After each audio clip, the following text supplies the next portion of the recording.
શરૂઆત છે। જો હજી બી અમારી માંગણી સ્વીકારવામાં નહીં આવે તો આનાથી પણ ઉગ્ર અમે આંદોલન કરીશું। તો અમારી એક્ઝામના માર્ક્સ કેમ જાહેર નહીં કરતા? એવું તો પેટમાં તમારે શું પૂછે? સરકારશ્રીને નમ્ર અપીલ છે કે અમે કોઈ આંદોલનકારીઓ નથી, અમે ઘરેથી આવ્યા હતા, મહેનત કરવા આવ્યા હતા, બેરોજગારી મેળવવા માટે આવ્યા હતા, પણ આજે અમારે આંદોલનનો રસ્તો અપનાવવો પડે છે।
અમે ફોરેસ્ટના ઉમેદવારો છીએ। સતત અમે 1.5 થી 2 મહિનાથી સરકારશ્રીને રજૂઆતો કરી, વારંવાર બધી કચેરીઓના ધક્કા ખાધા, છતાં પણ અમારી જે માંગણીઓ છે એ સ્વીકારવામાં આવી નથી। ત્યારબાદ અમે અમારા જનપ્રતિનિધિઓ, ધારાસભ્યશ્રીઓના પણ 46 જેટલા લેટરો આપેલા છે, છતાં પણ સરકાર અમારો અવાજ સાંભળવા તૈયાર નથી, જેથી કરીને આજે અમારે આંદોલનનો રસ્તો અપનાવવો પડ્યો છે। તો સરકારશ્રીને હજી પણ નમ્ર અપીલ છે, અમારા જે ભરતી બોર્ડના અધ્યક્ષ છે કમલ દયાણી સાહેબ અને વનમંત્રી શ્રી મુડુભાઈ બેરાને એટલી જ નમ્ર અપીલ છે કે તમારી જીદ છોડી, હઠ છોડીને અમારી જે માંગણીઓ છે એ સ્વીકારવામાં આવે અને મહેકમ મુજબ જે 500 થી 700 ખાલી જગ્યા પડેલી છે એ અમારી ચાલુ ભરતીમાં વધારી દેવામાં આવે, જેથી કરીને અમારી સાથે જે અન્યાય થયો છે એ તમામ ઉમેદવારોને લાભ મળે અને અમારી મહેનત છે એ સફળ જાય। જય હિન્દ।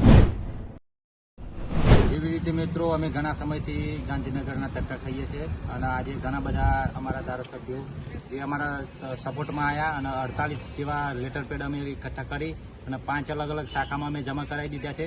ત્યાં અમારે લગભગ 10 દિવસ થયા પણ હજુ ત્યાંથી અમને કોઈ રિસ્પોન્સ આપ્યો નથી કે તમારો કોઈ નિર્ણય યોગ્ય હજુ લીધો નથી અને એકલા ફોરેસ્ટના અમારા માર્ક્સ પણ જાહેર નથી કરતા અને છેલ્લા ઘણા સમયથી જગ્યાઓમાં વધારો નહીં થયો, તો જગ્યાનો વધારાનો અમારો મેન મુદ્દો છે, જેથી કરીને સરકાર સુધી આ વાત પહોંચે એવી અમારી નમ્ર અપીલ છે।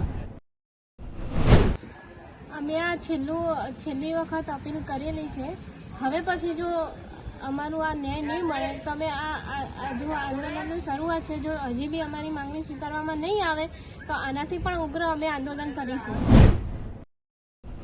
સરકારશ્રીને નમ્ર વિનંતી છે કે સ્ટુડન્ટ સાથે અન્યાય થઈ રહ્યો છે ફોરેસ્ટમાં, સીસીમાં, તો ફોરેસ્ટમાં ન્યાય આપવા માટે બધાને માર્ક્સ આપી દો અને જગ્યા વધારે કરી દો। આ બે જ નમ્ર વિનંતી છે તમારી।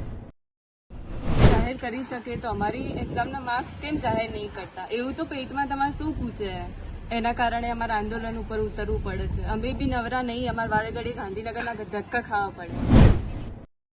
સરકારશ્રીને નમ્ર અપીલ છે કે અમે કોઈ આંદોલનકારીઓ નથી, અમે ઘરેથી આવ્યા હતા, મહેનત કરવા આવ્યા હતા, બેરોજગારી મેળવવા માટે આવ્યા હતા, પણ આજે અમારે આંદોલનનો રસ્તો અપનાવવો પડે છે। જો સરકારશ્રી અમારી સાથે સારું વલણ અપનાવી અને અમારી સાથે જો ન્યાય કરવા તૈયાર થાય તો અમે આ બધું તમામ આંદોલનના રસ્તા છોડવા તૈયાર છીએ, પણ બસ એટલો જ નમ્ર અપીલ છે કે અમારી માંગણીઓ સ્વીકારવામાં આવે।